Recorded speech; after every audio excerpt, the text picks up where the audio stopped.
Here I am with a ninth-generation medicine man, and what do I want to ask him about? Getting closer to God?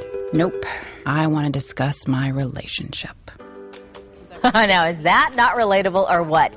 Julia Roberts already has us relating and giggling at scenes from her movie coming out next month. That movie, of course, Eat, Pray, Love. And this morning, we wanted to go back to the beginning, which, if you didn't know, was a book that has asked women worldwide to really take a good, hard look at their life, just like the author did. Why?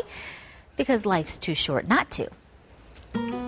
It's the New York Times best-selling novel teaching a generation of women it's okay to slow down and find themselves. The book is as simple as its title suggests: Eat, Pray, Love. And the woman behind it accomplished all three after setting out on a year-long journey to reclaim her life following a difficult divorce. Elizabeth Gilbert spent 4 months in what she calls the pursuit of pleasure. First, it was just food, but it went far beyond eating in Italy. It's there she learned the purpose of passion in life. From there to India, 4 months studying yoga, learning to quiet her mind, be still, and pray. Then on to Indonesia. It's there she found love. I didn't want to write a book about the search for divinity that felt as though it would irritate people. You know, I think sometimes we take ourselves a little too seriously on that. And I wanted to write something that was lighthearted in addition to being earnest and searching. A lighthearted approach to a heavy-hitting challenge of searching for life's purpose. And while the book has had broad appeal, writing about her deeply intimate and personal religious experience was no easy feat. You know, it requires a level of sort of reverent seriousness that doesn't come naturally to me, for one thing.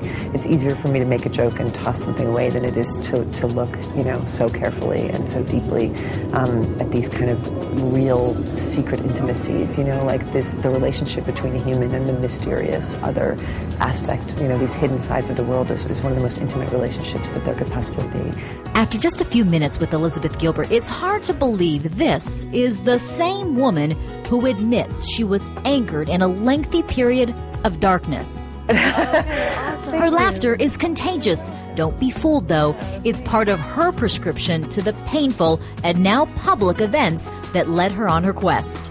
I definitely never wanted to be the poster child for everybody has to get divorced and move to India, because I don't think everybody does have to do that.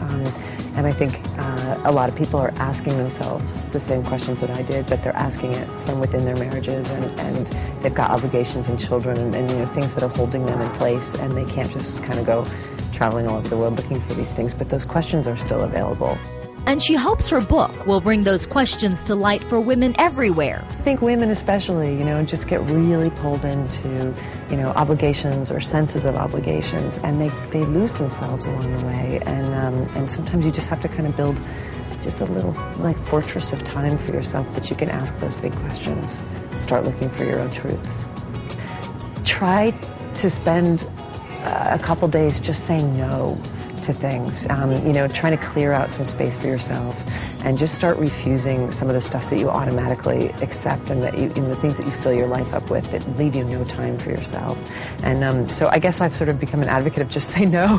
Just say no and slow down. I think we always rush into decisions because we don't want to hold up the train of progress, but it's okay to say, actually, I don't know and I need time, you know, until I can figure it out, and just ask the world for a little bit of more space and a little bit more time. It's not easy to do, but you risk injuring yourself if you hurtle along when things aren't going right just because you don't want to stop the momentum.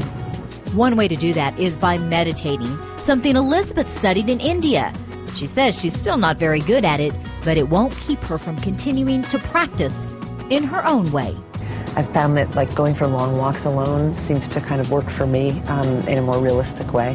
If a little bit of movement somehow helps me be able to find that same kind of stillness. A stillness she still holds sacred as she now authors the contented chapter of her life. Right now, and I never, ever, ever thought I would say this, my favorite place is my home. And adding to the mystery of the fact that I never thought I would say this. That home is in New Jersey. And everybody always laughs because they say, where are you living now? And they think it's some like crazy exotic place, you know, like that I'm going to be in Indonesia and I'm going to be in Brazil. I'm like, I'm living in West Central New Jersey, you know, and I have a house and I have a cat and a garden and thinking about getting chickens. And I'm just really enjoying, you know, having one place to be in. And I think that part of the reason I never enjoyed that before was that I never had somebody with me who was such a pleasure to just spend time with in the same place. So, so me and my sweetie have kind of settled down for a while. You're in, aren't you? To the book and the movie. I know you would be. Eat, Pray, Love, based on the true story chronicled in the book, opens in theaters on August 13th. It is rated PG-13 and it stars Julia Roberts.